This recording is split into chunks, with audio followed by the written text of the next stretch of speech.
The socket wrench slipped from my greasy fingers and clattered against the concrete floor of my garage, echoing like a gunshot in the silence. I was underneath my strike-up Ford pickup, wrestling with a stubborn oil pan bolt, when I heard the voices drifting through the open window from our kitchen. "He's dead weight, Marta. Absolute dead weight." That was Veronica's voice, sharp and cutting as always. My wife's sister had perfected the art of making every word sound like a personal insult. I froze beneath the truck, my heart suddenly hammering against my ribs. The speakerphone was turned up loud enough that I could hear every poisonous word. "I know, but Jack's been with the company for 12 years, Marta replied, her voice carrying that familiar cold distance that had crept into our marriage over the past 2 years. "The optics might be—" "Screw the optics," Veronica snapped. "You're the CTO now. You've got real power. Use it. Fire him tomorrow morning publicly and let's see him beg for scraps."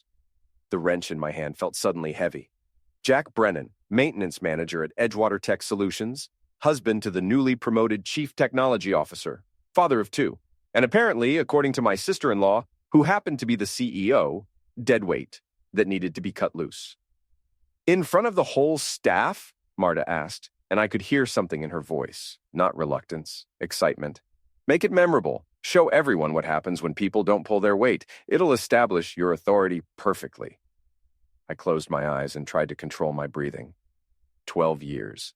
I'd started as a junior technician when Edgewater Tech was just a scrappy little startup operating out of a converted warehouse. I'd worked nights and weekends, missed family dinners, skipped vacations to keep their servers running and their systems operational. I'd been there when they landed their first major contract, when they went public, when they moved into that gleaming new corporate headquarters downtown. And now, my own wife was planning to destroy me for sport. "What about the kids?" Marta asked. "Amelia's tuition is due next month, and Ross still has 2 years left at state." "That's his problem now, isn't it? Maybe it'll motivate him to find something more suitable to his skill level." They both laughed, actually laughed, like my potential homelessness was the funniest thing they'd heard all week. I slid out from under the truck and sat on the cold garage floor, staring at my oil-stained hands. Through the kitchen window, I could see Marta pacing back and forth, her blonde hair perfectly styled even at 9 p.m., her designer blazer still crisp after a full day at the office. She looked nothing like the woman I'd married 18 years ago, the ambitious but warm computer science graduate who used to steal my hoodies and fall asleep on my shoulder during late-night movie marathons. "There's something else," Veronica continued, her voice dropping to a conspiratorial whisper. "Brad thinks it would be cleaner if Jack just disappeared from the picture entirely." Brad. My red liquid turned to ice water. Brad Morrison, the Golden Boy VP of Strategic Development, with his perfect teeth and his Tesla and his lake house up north. The man who'd been working late with my wife every night for the past 6 months. "Brad's right," Marta said softly. "It would be cleaner." I pressed my back against the workbench, feeling like I'd been punched in the gut. 20 years of marriage, 2 kids, a mortgage, a life built together brick by brick. And she wanted me to just disappear so she could play house with some tech bro who probably couldn't change a tire if his life depended on it. "So we're agreed? Tomorrow morning? First thing?" "Tomorrow morning," Marta confirmed. "I'll have security escort him out. Make sure he doesn't take anything that belongs to the company." "Perfect. Oh, and Marta, change the locks on the house. Tonight. We don't want any unpleasant surprises." The call ended, and I heard Marta's heels clicking across the kitchen floor. I stayed frozen in the garage, surrounded by my tools and my trophies from my high school wrestling days, listening to my wife humming cheerfully as she moved around our house, planning my execution. My phone buzzed with a text message. It was from Ralph Kowalski, my best friend since high school and owner of Riverside Boxing Gym downtown. "Beer tomorrow night? You look like you could use it." I stared at the message for a long moment, then typed back. "Might be unemployed by then. Rain check? What happened?" I started to type an explanation, then deleted it, then started again. "How do you explain that your entire life is about to implode because your wife decided you weren't worth the trouble anymore? Long story. I'll call you tomorrow." I set the phone aside and looked around my garage. This was my sanctuary, the one place in the house that was still mine. My tools hung neatly on pegboards, organized by size and function. My wrestling trophies lined the shelves, gathering dust but still gleaming under the fluorescent lights. Photos of me and the kids camping, fishing, building tree houses, a lifetime of memories that apparently meant nothing to the woman I'd loved since college.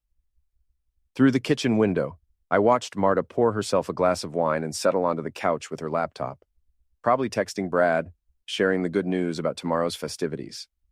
I wondered how long they'd been planning this, how long I'd been walking around like an idiot, thinking I had a marriage worth saving. The garage door leading into the house opened, and Marta appeared in the doorway. She looked annoyed, like I was interrupting her evening by existing in my own garage. "You're making a lot of noise out here," she said. "I'm trying to work." "Sorry," I replied, not bothering to stand up. "Just changing the oil." She wrinkled her nose at the smell of motor oil and grease. "Well, try to keep it down. Some of us have important meetings tomorrow." "I'm sure you do." She studied my face for a moment, and I wondered if she could see the knowledge there, the understanding of what was coming. But her expression remained coldly neutral, like she was looking at a stranger. "Don't stay up too late," she said finally. "You've got work tomorrow, too." She closed the door, leaving me alone with the smell of oil and the weight of betrayal. I picked up the wrench and got back under the truck. Might as well finish the job. After tomorrow, I'd probably have plenty of time for automotive maintenance. As I worked, I found myself thinking about wolves. In high school biology, we'd learned about pack dynamics, about how wolves establish hierarchy through dominance and submission. The alpha wolves get the best food, the best mates, the prime territory. The omega wolves get the scraps, if they're lucky. I'd been an omega for too long, accepting scraps and telling myself it was enough. But wolves, even omega wolves, have teeth. And tomorrow, Marta and Veronica were about to find out just how sharp mine could be. The Edgewater Tech Solutions headquarters gleamed in the morning sunlight like a monument to corporate ambition. All glass and steel and sharp angles, it looked nothing like the converted warehouse where I'd started my career. I pulled into my usual parking spot, noting that Veronica's black BMW was already there, along with Marta's silver Lexus and Brad's ridiculous red Tesla. The execution committee was already assembled. I sat in my truck for a moment, watching employees stream through the main entrance, most of them I'd worked with for years. Sarah from accounting, who always brought homemade cookies to the office parties. Mike from IT, who'd helped me set up the server room from scratch. Jennifer from HR, who'd processed my vacation requests and listened to me complain about the broken air conditioning in the maintenance office. They had no idea they were about to witness a public execution. My phone buzzed with a text from Ralph. "Coffee later? You sounded weird last night." I typed back, "Might be free sooner than expected." The main lobby was buzzing with its usual morning energy when I walked in. The receptionist, a cheerful woman named Lisa, smiled and waved like she did every morning for the past 5 years. "Morning, Jack. How's that truck of yours running?" "Like a dream, Lisa. Thanks for asking." She had no idea she was talking to a dead man walking. I took the elevator to the 3rd floor where the maintenance department was housed alongside several other operational units. My office was a small, cluttered space filled with work orders, equipment manuals, and photos of my kids. I'd barely settled into my chair when my computer chimed with an email. "All staff meeting in the main conference room. Mandatory attendance, 9 a.m. sharp." It was from Veronica's assistant, marked with high priority flags and red receipts enabled. They wanted to make sure everyone would be there to witness the show. I leaned back in my chair and looked around my office one last time. 12 years of my life were contained in this small space. Training manuals I'd written, system diagrams I'd drawn, commendations from satisfied clients. On my desk was a photo of Marta and me from our 10th anniversary, both of us smiling and happy, her head resting on my shoulder. I turned the photo face down and headed for the conference room. The main conference room was standing room only, packed with nearly 60 employees from every department. Veronica stood at the front of the room in a sharp black suit looking like a corporate executioner. Marta sat at the conference table with the other executives, her expression carefully neutral. Brad was there too, lounging in his chair with that smug smile he wore like cologne. "Thank you all for coming," Veronica began, her voice carrying easily across the crowded room. "As you know, Edgewater Tech is entering a new phase of growth and innovation. With that growth comes the need to make difficult decisions about our organizational structure." Here it comes, I thought, the corporate doublespeak that would make my destruction sound like business strategy. Effective immediately, we're implementing changes to our operational efficiency protocols. This means some positions will be eliminated and some personnel will be transitioning to new opportunities outside the company. She paused for dramatic effect, her eyes scanning the room until they found me standing near the back wall. Jack Brennan, please step forward. The room fell silent. 60 pairs of eyes turned to look at me as I made my way through the crowd. I could see confusion on some faces, sympathy on others. A few people looked away, unable to watch what was about to happen.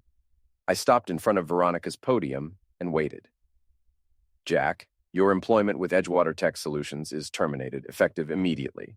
Please surrender your access card, company phone, and any other company property. Security will escort you to your office to collect your personal belongings. You have 5 minutes. The silence in the room was deafening. I could hear the air conditioning humming, someone's stomach growling, the distant sound of traffic outside. Marta was staring at her hands, refusing to meet my eyes. I pulled my access card from my wallet and set it on the podium.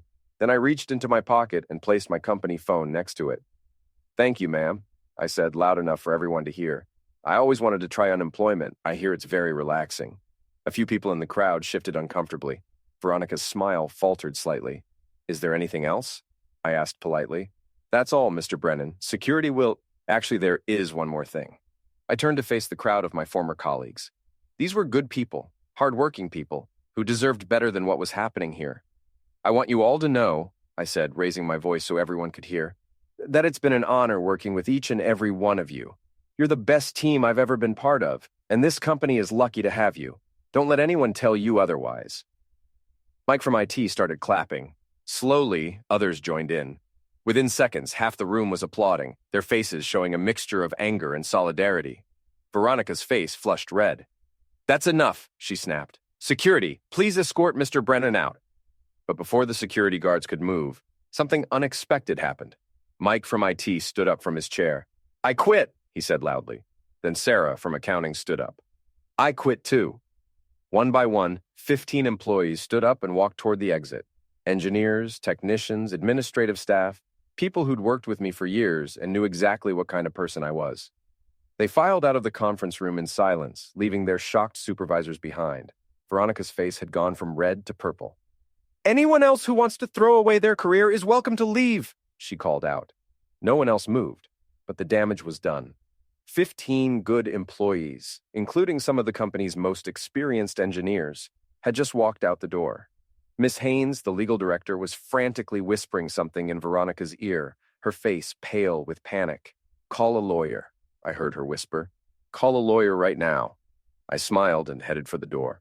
Have a great day, everyone. The security guards followed me to my office, where I packed my personal belongings into a cardboard box. Photos of my kids, my coffee mug, a few books, the small cactus Amelia had given me for Father's Day. It all fit into one small box. 12 years of my professional life, reduced to a few personal mementos. As I walked through the lobby for the last time, Lisa, the receptionist, looked up from her desk with tears in her eyes. I'm sorry, Jack. This isn't right. It's okay, Lisa. Sometimes the trash takes itself out. I walked out of Edgewater Tech Solutions and into the parking lot, where 15 of my former colleagues were waiting by my truck. Mike stepped forward and shook my hand. That was nonsense, Jack. Complete nonsense. I appreciate the support, Mike, but you guys didn't have to... Yes, we did, Sarah interrupted. We've all been watching what's been happening around here. The favoritism, the politics, the way they've been treating good people. Someone had to take a stand. What are you all going to do now? Mike grinned. Funny you should ask. We've been talking about starting our own consulting firm. Interested in being a partner? I looked at these people, these friends who'd just sacrificed their job security to support me, and felt something I hadn't felt in years. Hope. Let me get back to you on that, I said. I've got some personal business to take care of first. As I drove out of the parking lot, I could see Veronica standing at the window of the conference room, her face twisted with rage. Marta was beside her, finally looking up from her hands. Even from a distance, I could see the shock on her face. This hadn't gone according to plan. My phone rang as I pulled onto Main Street. It was Ralph. Jesus Christ, Jack, I just heard what happened. Mike called me. Are you okay? I'm better than okay, Ralph. I'm free. Where are you? I'm coming to get you. I'm heading home. Gotta see what surprises are waiting for me there. Jack, listen to me. Don't do anything stupid. Whatever you're thinking, I'm not thinking anything, Ralph. I'm just going home to see my wife. I hung up and turned onto Maple Street, where I'd lived for the past 8 years. It was a nice neighborhood, tree-lined and quiet, full of families and well-maintained lawns. The American dream in suburban form? I pulled into my driveway and immediately noticed something wrong. My key didn't fit in the front door lock. They'd actually done it. They'd changed the locks. I walked around to the backyard, where I could see Marta through the kitchen window. She was on the phone, pacing back and forth, her free hand gesturing wildly, probably talking to Veronica, trying to figure out how their perfect plan had gone so wrong. My clothes were scattered across the back lawn like confetti. Shirts, pants, underwear, socks, all thrown out of the bedroom window in a hasty pile. My laptop bag sat on top of the heap, along with my shaving kit and a few books from my nightstand. I gathered my belongings and loaded them into the truck, taking my time, making sure Marta could see me through the kitchen window. When I was finished, I walked up to the back door and knocked. She opened it, but didn't invite me in. We stood there looking at each other through the screen door, husband and wife, strangers now. "I suppose this is the part where I'm supposed to beg," I said. "Jack, Save it, Marta. I heard you and Veronica last night, the whole thing, the deadweight conversation, the public humiliation, the part about me disappearing so you and Brad can play house." Her face went white. "You were listening?" "I was working in my garage. You know, that place where I fix things? Where I've been fixing things for our entire marriage while you've been busy breaking them? It's not what you think. It's exactly what I think. The question is, what happens now?" She straightened her shoulders, and I saw a flash of the old Marta, the one who used to fight for what she wanted. "Now you move on, Jack. We both do. This marriage has been over for years. We just didn't want to admit it. Speak for yourself. Come on, when's the last time we had a real conversation? When's the last time we laughed together or made love or even ate dinner at the same table? We've been roommates for years, and not very good ones." She wasn't wrong, but that didn't make it hurt any less. "What about the kids?" "They'll adjust. Kids are resilient." "And the house? My lawyer will be in touch." Of course she already had a lawyer. Probably had one before she changed the locks, before she threw my clothes on the lawn, maybe even before she planned my public execution. "I'll need to get the rest of my things. Make an appointment with my lawyer. We'll arrange supervised visits." Supervised visits. To my own house, to collect my own belongings. "Anything else?" she asked, like I was a door-to-door salesman who'd overstayed his welcome. I looked at her standing there in her designer clothes in the kitchen of the house we'd bought together, surrounded by furniture we'd picked out together, photos of trips we'd taken together, and I realized I was looking at a stranger. "Yeah," I said, "there is one more thing. You and Veronica made a mistake today."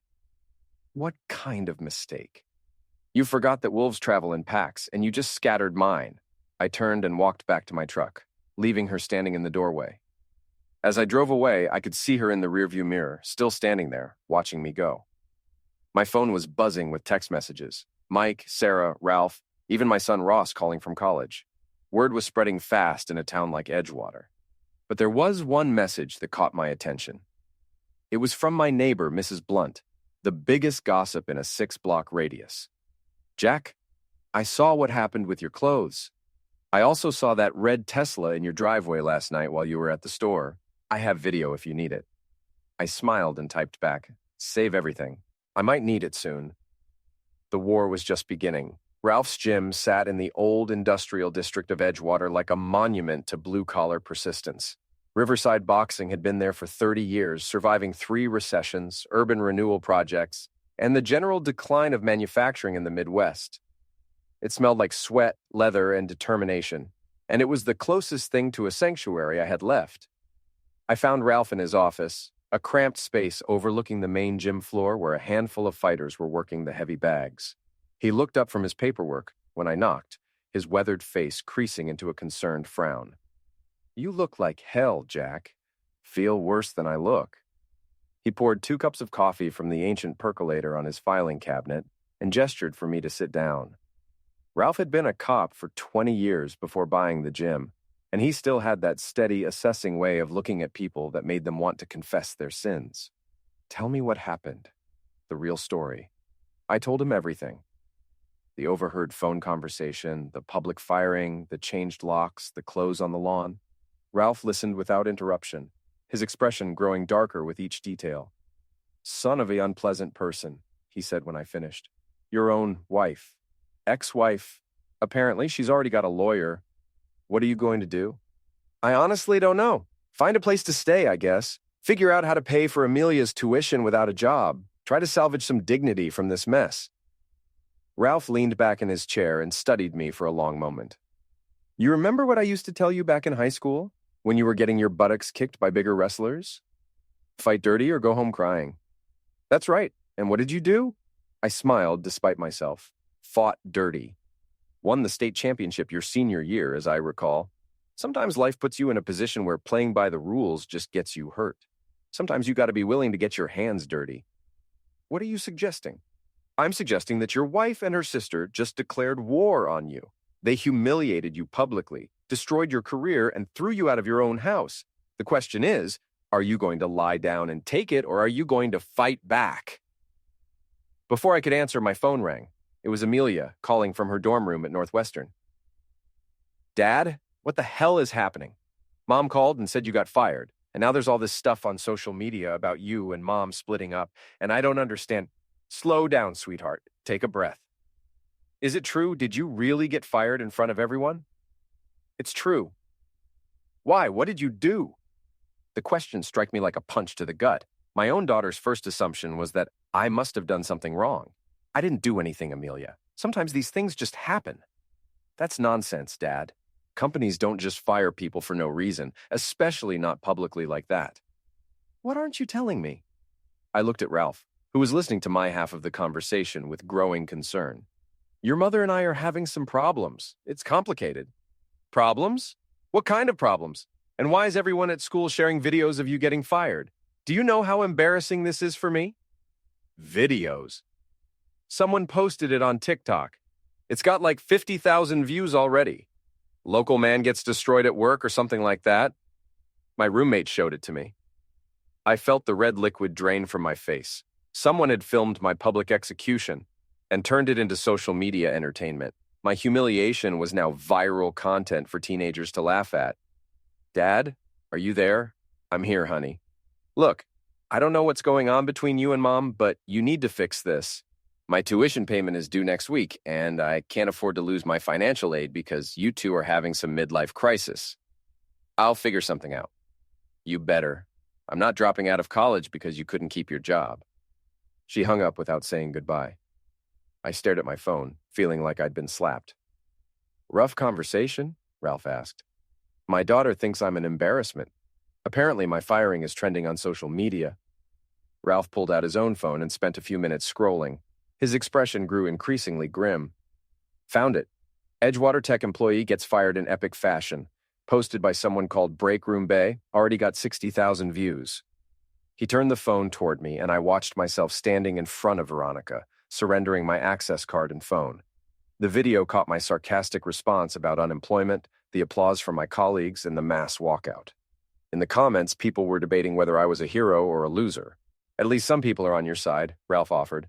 Great, I'm a viral meme. That'll look fantastic on job applications. My phone buzzed with a text message from an unknown number. Saw the video. You're better off without that unpleasant person. A friend. Then another. Your wife is hot. Is she single now? Asking for a friend. And another. Karma's an unpleasant person, loser. Maybe learn some skills. Jesus Christ, I muttered, turning off my phone. This is a nightmare. Ralph stood up and walked to the window overlooking the gym floor. You know what your problem is, Jack? You're still thinking like a sufferer. Like this is something that happened to you instead of something that was done to you. What's the difference? Sufferers feel sorry for themselves. Warriors make plans. I'm not a warrior, Ralph. I'm a middle-aged maintenance manager whose wife left him for a younger man. I'm exactly what those comments say I am, a loser. Ralph turned back to me, his eyes flashing with anger. Nonsense! You know what I see when I look at you? I see a man who built a department from nothing. A man who trained dozens of employees and earned their loyalty. A man who just watched 15 people walk away from their jobs because they believed in him. That's not a loser, Jack. That's a leader. A leader without a job or a home. A leader who's been underestimated by his enemies. Do you know what an advantage that is? I looked at him skeptically. Think about it, Ralph continued. Your wife and her sister think they've destroyed you. They think you're going to crawl away and lick your wounds while they celebrate their victory. They're not expecting you to fight back. Fight back how? I can't compete with Brad's money or Veronica's corporate connections. I can't undo what they did to me. You can't undo it, but you can return the favor with interest. Ralph, hear me out. These people destroyed your reputation, your career, your marriage, your relationship with your daughter. They did it publicly, humiliatingly, and they're probably laughing about it right now. Don't you think they deserve a taste of their own medicine? I thought about Marta standing in the kitchen doorway, telling me to make an appointment with her lawyer to get my own belongings. I thought about Veronica's smug smile as she fired me in front of 60 people. I thought about Brad, probably moving his clothes into my bedroom while my side of the bed was still warm. What did you have in mind? Ralph smiled, and for the first time in 24 hours, I didn't feel completely powerless. First things first, you need a place to stay. There's an apartment above the gym, nothing fancy, but it's got a bed and a shower. You can crash there until you figure out your next move. I can't afford. It's free. Consider it a loan between friends. Ralph, I can't. You can and you will. Now let's talk about gathering intelligence. You said your neighbor has video of Brad's car at your house? Mrs. Blunt. She's got security cameras covering half the neighborhood. Good. Get copies of everything. Times, dates, license plates. Build a timeline of their affair. What's the point? Cheating isn't illegal. No, but it might be relevant in divorce proceedings, especially if you can prove it started while they were working together. Companies don't like workplace affair scandals, particularly when they involve executives. I felt a small spark of something that might have been hope. You think I could get them in trouble at work? I think you'd be surprised what kind of trouble people can get into when their dirty laundry gets aired in public, especially people in positions of authority. My phone buzzed with another message. This one was from Ross, my son at State. Dad, just saw the video. I'm driving home tonight. We need to talk. I showed the message to Ralph. Good, he said. You're going to need allies, and your son sounds like he's choosing sides. What if this backfires? What if I make things worse? Worse than what? You've already lost your job, your wife, your house, and your dignity. They've already destroyed your reputation and turned you into a social media joke. How much worse can it get? He had a point. I was already at rock bottom. The only direction left was up. Besides, Ralph continued, there's something you need to understand about people like your wife and her sister. They're bullies. They pick on people they think are weak, people who won't fight back. But bullies have a weakness. What's that? They can dish it out, but they can't take it. The moment someone stands up to them, the moment someone strikes back harder than they strike, they crumble. I thought about the look on Veronica's face when 15 employees walked out of the conference room, the panic in her eyes when Miss Haynes whispered about calling a lawyer. Maybe Ralph was right. Maybe they weren't as invincible as they thought. So, what's the plan? Ralph grinned. The plan is to remind your wife and her sister that they're not the only ones who know how to play dirty. The plan is to show them what happens when you corner a wolf. I thought I was the Omega Wolf. Not anymore, Jack. Not anymore. As I sat in that cramped office above the boxing gym, surrounded by the sounds of fighters training for their next bout, I felt something I hadn't felt since this whole nightmare began. I felt dangerous. Marta and Veronica had made a crucial mistake. They'd assumed I would go quietly, that I would accept their version of events and slink away into obscurity. They'd forgotten that I'd been a wrestler, that I'd learned how to fight when the odds were against me, that I'd learned how to win when everyone expected me to lose. They were about to get a very unpleasant reminder. The apartment above Ralph's gym was a far cry from my suburban home. But it had something my marriage had lacked for years: honesty. The furniture was old but comfortable. The walls were covered with boxing posters and photos of local fighters, and everything smelled faintly of leather and liniment. It was a place where pretense went to die. I was unpacking my meager belongings when Ross arrived, driving the strike-up Honda Civic I'd helped him buy for college. He climbed the stairs 2 at a time and wrapped me in a bear hug that nearly knocked me over. At 20, he was already taller than me and built like the linebacker he'd been in high school. Dad, I'm so sorry. I saw the video. That was complete nonsense. Language, I said automatically, then laughed. Actually, you're right. It was complete nonsense. What the hell is Mom thinking? And Aunt Veronica? I always knew she was an unpleasant person, but this? Your mother is thinking about her career and her future. I'm apparently not part of either. Ross sat down heavily on the couch and ran his hands through his hair. This is insane. You guys have been married forever. You're supposed to be the stable ones, the ones who figure things out. Sometimes things can't be figured out, son. Sometimes they're just broken. Is it true about her and that Brad guy? I nodded. Afraid so. Jesus. I met him at the company Christmas party last year. Total unpleasant person. Kept talking about his Tesla and his workout routine. Despite everything, I smiled. That's him. So what are you going to do? Are you going to fight for her? I'm going to fight, but not for her. I'm going to fight for myself, for my reputation, for the right to hold my head up in this town. Ross studied my face with the intensity he'd once reserved for opposing quarterbacks. You're planning something. I'm planning to survive. Everything else is just details. My phone rang. It was Mike from IT, one of the employees who'd walked out with me. Jack, we need to talk, all of us. Can you meet us at Murphy's Bar tonight around 8? What's this about? Revenge. The legal kind. Murphy's Bar was the kind of place where Edgewater's working class went to drink away their troubles. Dark wood, dim lighting, and a bartender who knew when to listen and when to mind his own business. When I arrived, I found 15 familiar faces gathered around a cluster of tables in the back corner. Mike stood up when he saw me. Glad you could make it. We've been doing some thinking. About what? About starting that consulting firm I mentioned, and about making Veronica and the board regret what they did yesterday. Sarah raised her beer bottle. To the Edgewater 15. May we prosper while our former employers crash and burn. Everyone drank to that. I sat down and looked around the table at these people who'd sacrificed their job security for principle. You all realize you're probably unemployable at any other tech company in the region, right? Word travels fast in this industry. We're counting on it, said Tom, one of the senior engineers. Let everyone know that we don't work for companies that treat good people like garbage. It's called integrity. Integrity doesn't pay the bills. No, but competence does, and we're very competent. The question is, are you in? I looked at their faces, these good people who'd stood up for me when my own wife wouldn't. What exactly are you proposing?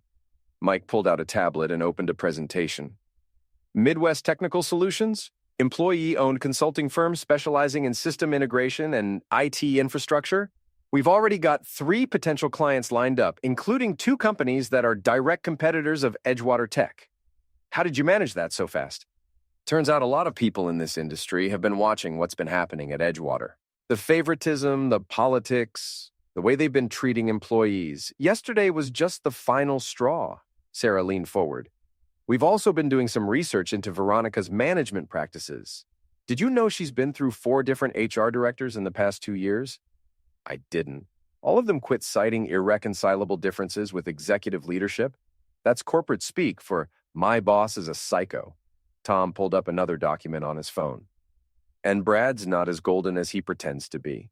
His strategic development initiatives have been failing left and right. The board's been covering for him because he's Veronica's favorite, but the numbers don't lie. What kind of numbers? Client retention is down 30% since he took over strategic development. 3 major contracts have been canceled due to what the clients called unprofessional conduct from their account manager. I felt that familiar spark of hope. Are you saying they're vulnerable? We're saying they're sitting on a house of cards, and yesterday's stunt might have been the wind that brings it all down. Mike closed his tablet and looked at me seriously. Here's the thing, Jack. We can start this consulting firm with or without you. We got the technical skills and the industry connections. But you've got something we don't have. What's that? Motivation. You've got skin in the game. You've got a reason to make sure we don't just succeed, but that we succeed spectacularly. And if we fail, then we fail together, instead of letting them pick us off one by one. I looked around the table one more time. These people were offering me a lifeline, a chance to rebuild not just my career, but my sense of self-worth. More than that, they were offering me a chance to prove that Veronica and Marta had made a serious miscalculation. I'm in, I said. The table erupted in cheers and applause. Sarah raised her bottle again. To Midwest Technical Solutions, may our enemies tremble before our superior customer service. As the evening wore on and the beer flowed, the conversation turned to more immediate concerns. Tom had heard through his girlfriend, who worked in Edgewater's accounting department, that the mass walkout had caused serious problems. Apparently, they had to shut down 3 client projects because they don't have enough qualified engineers to handle the workload. Veronica's been calling around to temp agencies, but no one wants to work there. Why not?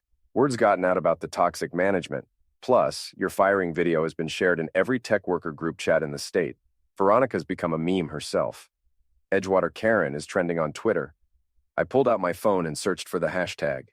Sure enough, there were hundreds of posts mocking Veronica's corporate speak and management style. Someone had even created a compilation video of her worst quotes from company meetings. Jesus, I muttered. She's getting destroyed. Couldn't happen to a nicer person, Sarah said dryly. Mike leaned closer. There's something else you should know. My girlfriend still works there, in the legal department. She says Miss Haynes has been in meetings with the board all day.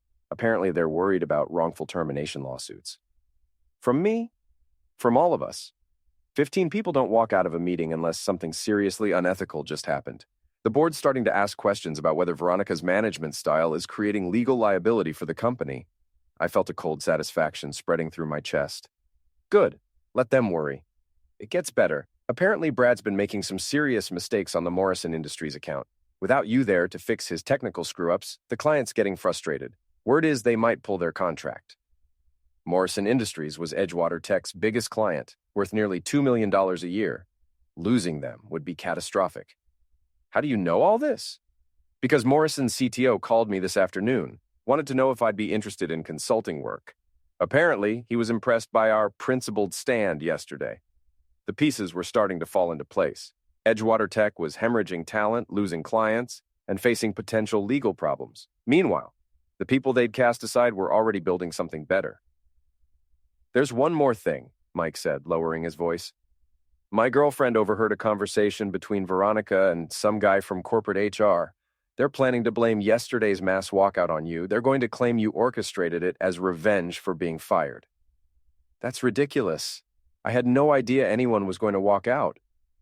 We know that. But they need a scapegoat, and you're convenient. They're apparently preparing a statement claiming you violated your non-disclosure agreement by sharing confidential information that turned employees against the company. I felt the red liquid drain from my face. Can they do that? They can try. But it would be a hard case to prove, especially since we all have our own reasons for leaving that have nothing to do with you. Sarah reached across the table and squeezed my hand. Don't worry, Jack. We've got your back. All of us. As I drove back to the gym that night, I thought about the strange turn my life had taken. 24 hours ago, I'd been a humiliated, broken man with nothing left to lose. Now I was part of a team, part of a plan, part of something that might actually work. My phone buzzed with a text message from Mrs. Blunt. Jack, that red Tesla was back at your house tonight. Got more video if you need it. Also, your wife had some kind of argument with a man in a suit earlier. Looked heated. I smiled and typed back, Save everything. Things are about to get interesting. Ralph had been right. Marta and Veronica had made a crucial mistake. They'd assumed I would go quietly, that I would accept defeat and fade away. Instead, they'd created something much more dangerous. A motivated enemy with nothing left to lose and everything to gain. The war was just beginning, and I was no longer fighting alone. The Edgewater High School reunion was held in the same gymnasium where I'd won my state wrestling championship 22 years ago. The decorations were different, the faces were older, but the smell of floor wax and teenage dreams remained the same. I almost didn't go, but Ralph convinced me it would be good to show my face in public, to demonstrate that I wasn't hiding from what had happened. I was standing near the punch bowl, making small talk with former classmates who'd all seen the viral video of my firing, when I spotted Marta across the room. She looked stunning in a black cocktail dress, her hair perfectly styled, laughing at something Brad was whispering in her ear. He was wearing a suit that probably cost more than I used to make in a month, his arm possessively wrapped around her waist. They were making quite the impression on our former classmates. The successful power couple, the tech executives who'd made it big while the rest of us were still struggling with mortgages and middle management. I watched people gravitate toward them, drawn by success and money like moths to a flame. Jack Brennan. Holy mess, man, I heard what happened. I turned to find Tommy Martinez, who'd been my wrestling teammate senior year. He was heavier now, his hair thinning, but his grip was still strong when he shook my hand. Word travels fast. Dude, everyone's seen that video. That was some cold-blooded mess firing you like that in front of everyone. It was certainly memorable. And now I hear you and Marta are splitting up. Man, I'm sorry. I always thought you guys were solid. Things change, Tommy. He glanced across the room at Marta and Brad, then back at me with a mixture of sympathy and curiosity.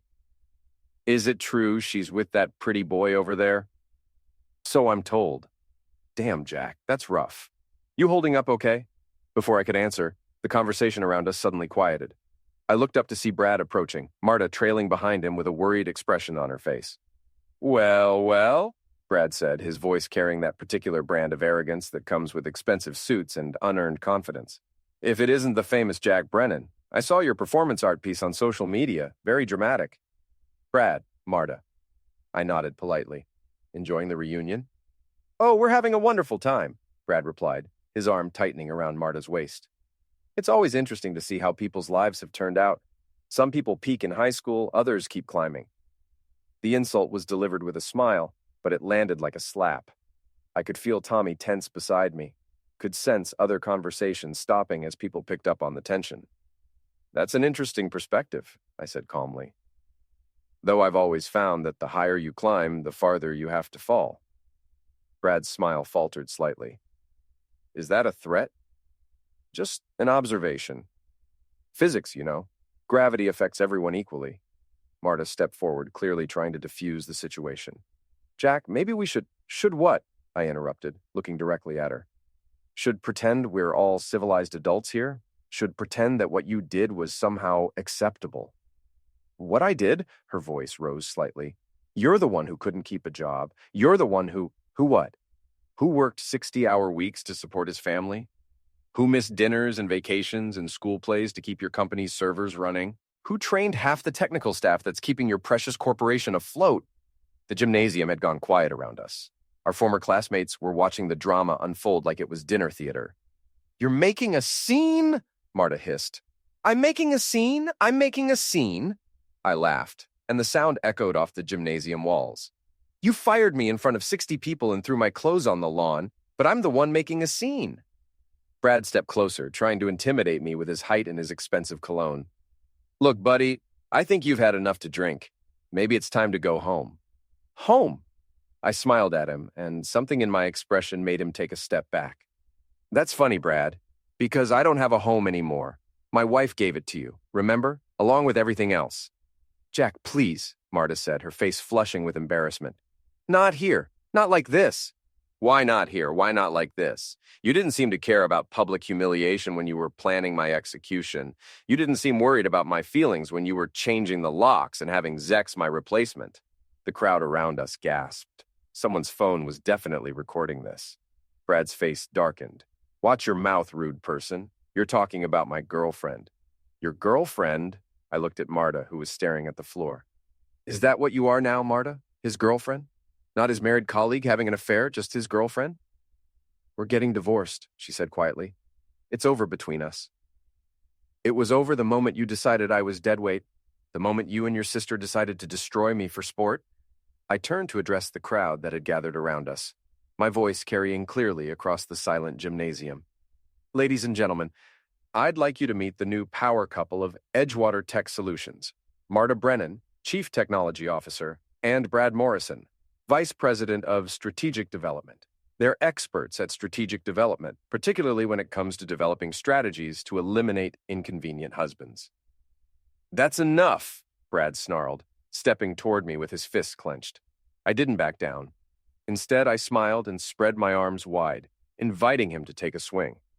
Go ahead, Brad. Strike me, right here in front of everyone.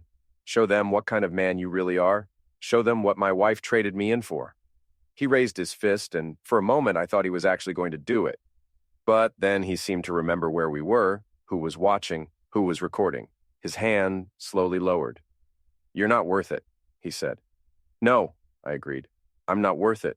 I'm not worth keeping around. I'm not worth treating with respect. I'm not worth basic human decency. But you know what I am worth, Brad? I stepped closer to him, close enough to smell his fear beneath the expensive cologne. I'm worth remembering. And I'm worth underestimating. You and Marta and Veronica made a mistake when you decided to destroy me. You forgot that some people fight back. I turned to look at Marta one last time. Enjoy your new life, sweetheart. I hope it's everything you dreamed it would be. Then I walked away, leaving them standing in the middle of the gymnasium with 200 former classmates staring at them in shocked silence. Tommy caught up with me in the parking lot. Jesus Christ, Jack. That was intense. That was stupid. I lost my temper.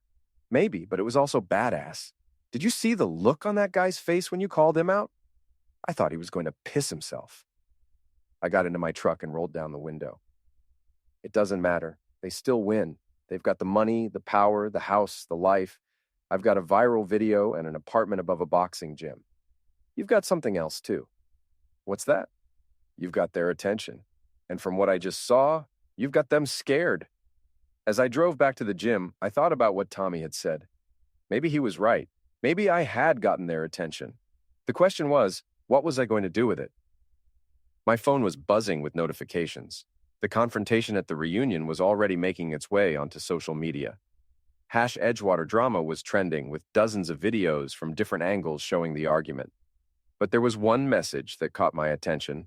It was from an unknown number. Saw what happened tonight. We need to talk. There are things about your wife's company you should know. Meet me at the diner on Route 9 tomorrow at noon. Come alone. I stared at the message for a long moment, then typed back, "Who is this?" The response came immediately. "Someone who knows where the bodies are buried." I smiled and put the phone away. Marta and Veronica had made another mistake. They'd assumed that their secrets were safe, that their dirty laundry would stay hidden. But in a town like Edgewater, secrets had a way of surfacing, and I was about to become very good at helping them find the light. The war was escalating, and I was no longer the only one with teeth.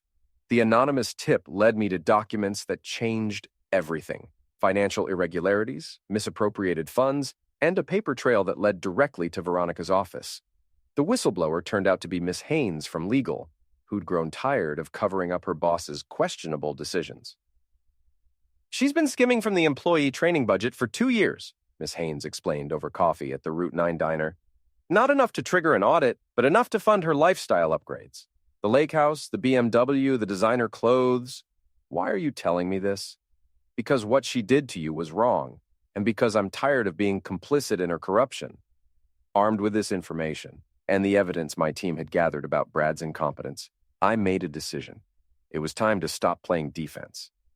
The annual Edgewater Tech Company picnic was held at Riverside Park, a sprawling green space along the Edgewater River. The entire company would be there, along with their families and several major clients. It was the perfect venue for what I had in mind. I arrived early and set up near the main pavilion where Veronica was scheduled to give her annual State of the Company address. Ralph was with me, along with Mike and several other members of our new consulting firm. We looked like any other group of friends enjoying a Saturday afternoon in the park.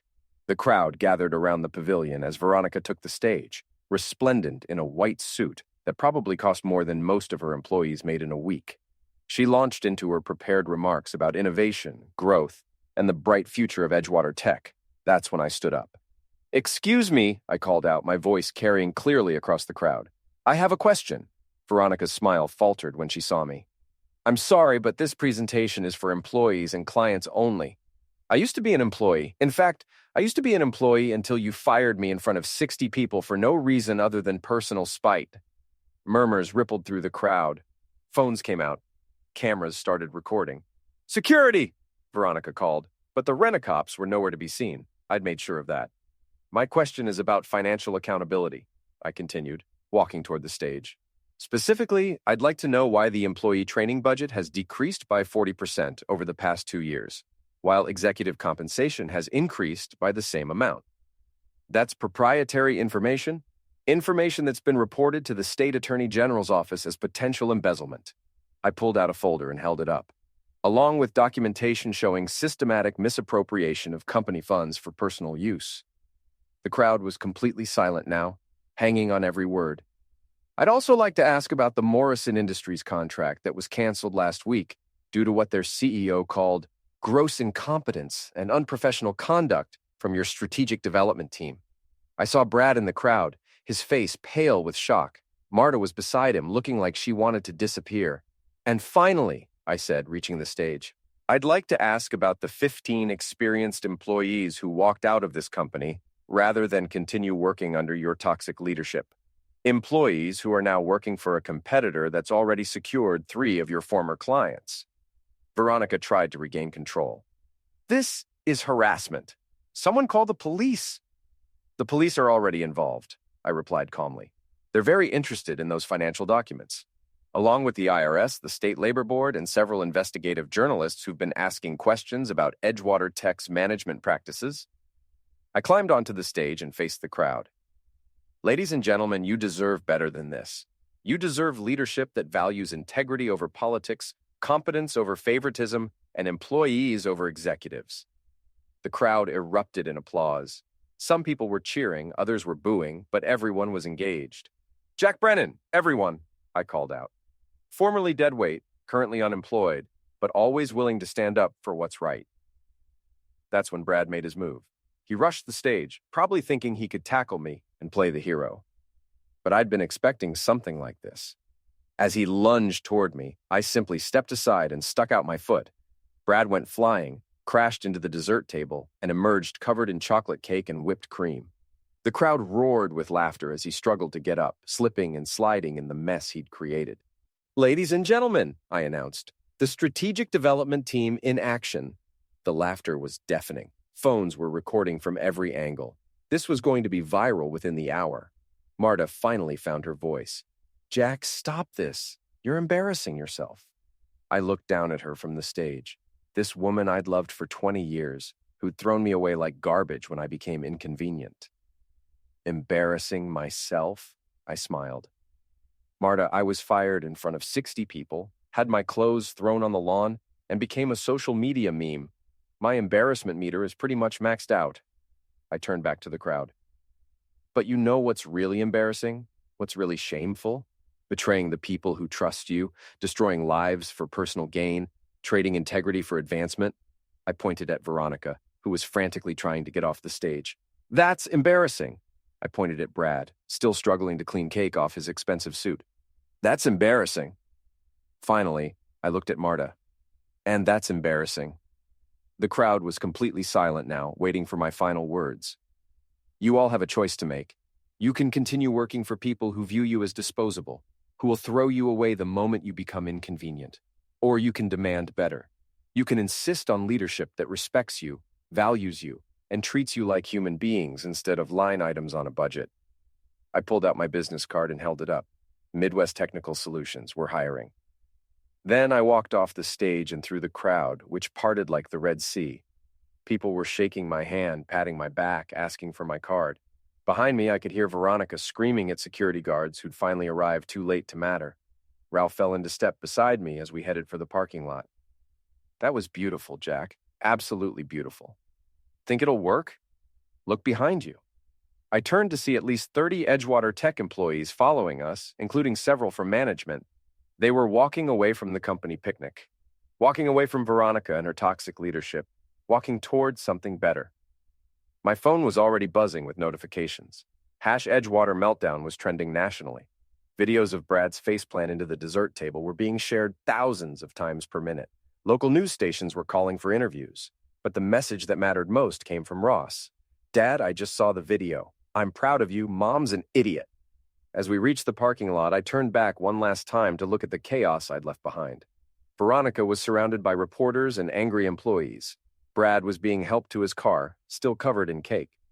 Marta was standing alone near the stage, looking lost and confused. They'd wanted to destroy me, to make me disappear so they could continue their corrupt little empire without interference.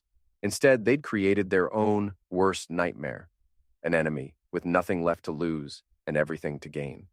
The lion had finally shown his teeth, and the prey was scattered and bleeding.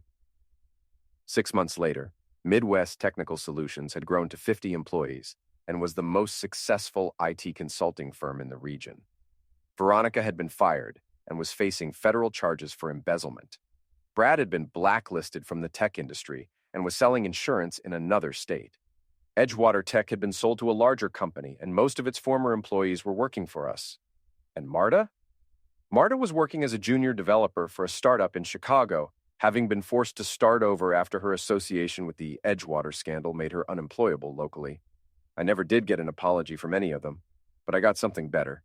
I got justice, I got revenge, and I got the last laugh.